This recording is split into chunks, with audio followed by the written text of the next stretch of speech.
I am Rainer Füllmich, and I am an attorney practicing law both in Germany and in California. For more than 26 years, I have been active primarily as a consumer protection trial lawyer. I want to tell you about the possibility of filing a class action case against those who are responsible for the corona scandal, which has plunged large parts of the world into chaos, but oddly enough, not, for example, India, Africa, or here in Europe, the country of Sweden.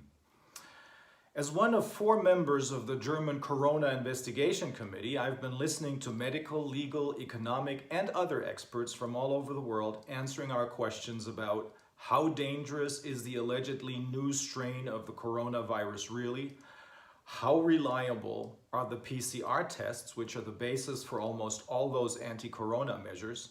And what damage do the measures do to public and individual health and to the economy? And here's the result. There can be no legal doubt that every person or company who or which suffered damages like loss of income because of the lockdown is entitled to full recovery of such damages. Responsible are not only the so-called officials or the government, but also and primarily the manufacturers and sellers of the PCR tests. This is because the political lockdown decision is almost entirely based on those tests, which, contrary to official assurances, are completely unsuitable for detecting an infection. Contrary to official assurances, they are completely unsuitable for detecting an infection. The PCR test is, in fact, not even licensed or approved for diagnostic purposes.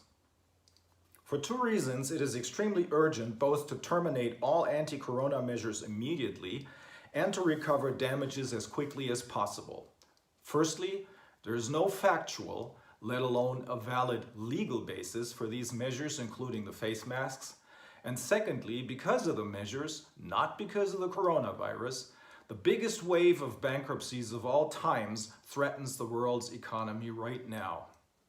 And this will particularly affect medium-sized companies, small businesses, and the self-employed, which here in Germany comprise the backbone of the German economy and which is responsible for 65% of all jobs here in Germany. However, as we here in Germany know from years of court experience in cases with so-called structural imbalances, that means small companies, investors, consumers, suing fraudulent corporations such as Deutsche Bank, VW, and most recently Wirecard. Because of the experience here in Germany, we know that the German judiciary lacks the necessary political independence to apply the law to such politically and economically powerful players. For this reason, a regional court here in Germany has just made headlines in the news when it referred a diesel fraud case against VW to the European Court of Justice, asking the court to confirm that the German judiciary lacks the political independence to decide such legal disputes correctly and without prejudice. In this situation, a real US-style class action can help. This is how it works in the United States.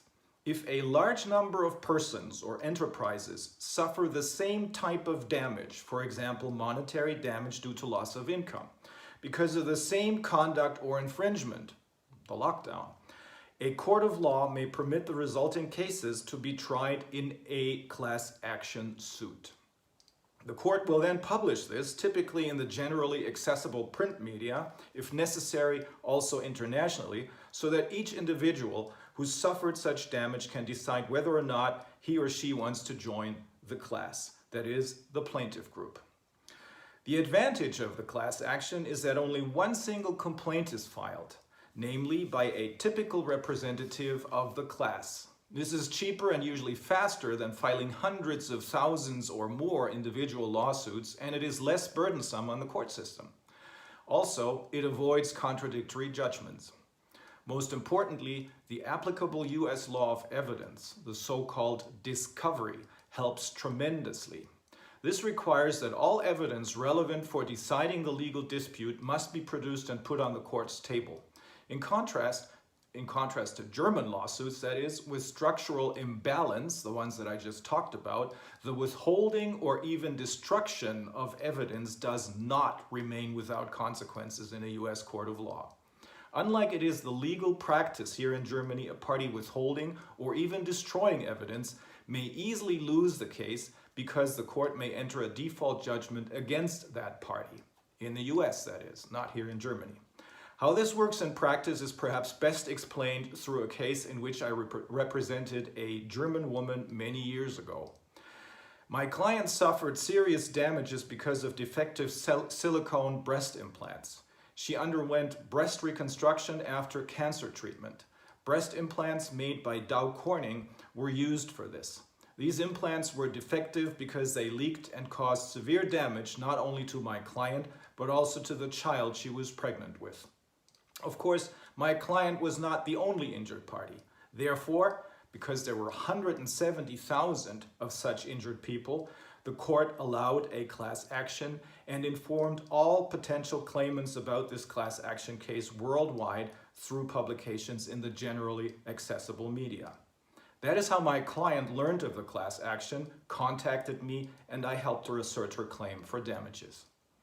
Since the German PCR test, first pushed by Professor Drosten of the Charité Hospital in Berlin and produced and marketed by a German company by the name of Tipmol-Biol, was, on the recommendation of the World Health Organization, also one of the first tests to be marketed worldwide, including in the US.